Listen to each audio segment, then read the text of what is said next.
बार बार मना करुच्ची अजणा बाटर गाड़ी नियनी।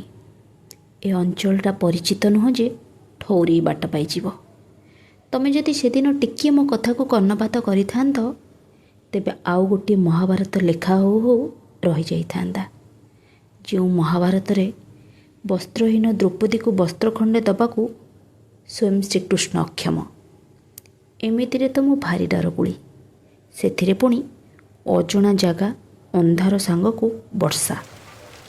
किछि चिंता न करी मो हाथ को धरी टाणी टाणी सीधा नहीं गल से झोंपुड़ी घर को।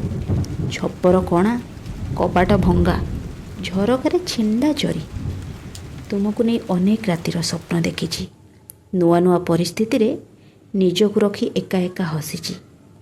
केबे गाँर चाल घर संग को लंठन आलुअरे कंथा पका सेज तो पुणी केबे सहरर प्रासाद मध्यरे लिचु लाइट लगा रजनी गंधार बिछଣା। हेले एमितिका राति मो तालिका भितर जमारू नथिला।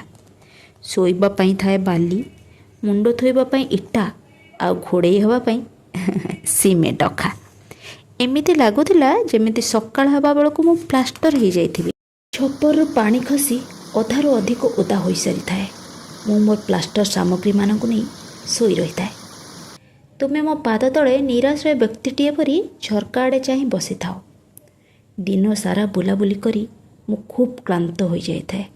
आखि भारी भारी लगुए। कले बले कौशले मो आखि बंद करने को देउ न थाए। केमिति बा बंद हवा को देई थांती? जदि थरे आखि बुझी देई थांती अंतत पक्षे 6 घंटा पूर्वर खोलिबार कौनसी संभावना नथिला। निजर मनर मनीष सहित प्रथम राति कौ झील हरैबाकू चाहिब? मु कौन से राति को एमिति जीवाकू देई थांती? मु धड़किना उठिकरी डर लगुच बोली कहिथिली। जदिओ तुमे मो पाखरे थिले मते संसारर को भी शक्ति को भय लागेनी, से देवशक्ति हेउ कि दैत्य। हेले तुमे तो बोका, तमे केमिति बा बुझी थांत? नारीर गोटाए कथा पछरे लुचि थाए सहस्र उद्देश्य। तमे केमिति बा बुझी थांत जे नारीर छलना भी एते वास्तविक जे ताहा सूर्यचंद्रଙ୍କ अस्तित्व को भी मिथ्या प्रमाण करिपारे। तुमे मो प्रति संवेदनशील होई मते पाखकू भेड़ी नेल। सेठी जेमिति सारा दिन क्रांतिर अवसान घटिथिला। एक कथा भी कहिबाकू हबो कि तम प्रेम मते आनमना करिथिला। मोबाइल झापसा आलुरे तुम मुह को निरीखी देखिथिली। तुम आखिर सरलता देखी इच्छा होइथिला सारा दुनिया को भूली जीवाकू। तम मृदु मृदु कंठस्वर शुणिबा परे आउ किछि शुणिबार इच्छा सबुदिन पई शेष हो जाइथिला।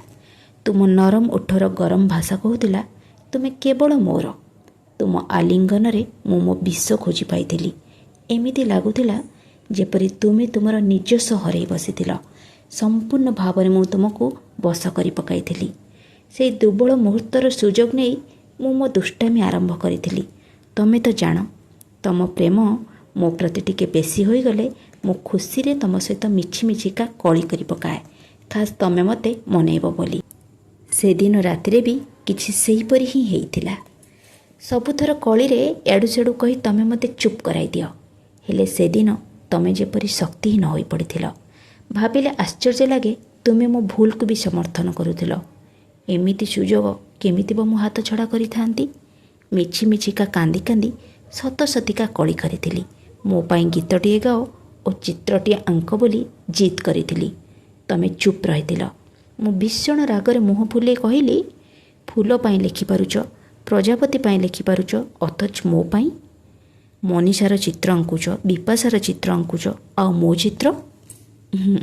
से झुंपुड़ी घर भितरे परिस्थिति जहाँ थिला चित्र आंकिबा कथाटा पूरा भित्तिहीन। अंतत पक्षे गीतटिए गाओ बोली जोर करी बाध्य करिथिली मु तमको।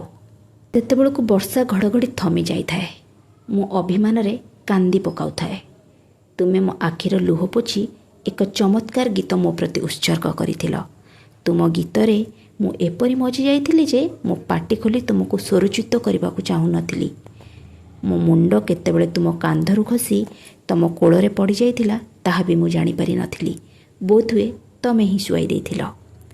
मो आखि खोलिला बेलକୁ सूर्यंकर प्रथम किरण आम दुई जनक उपरे खेळेई होई पड़ी थाए।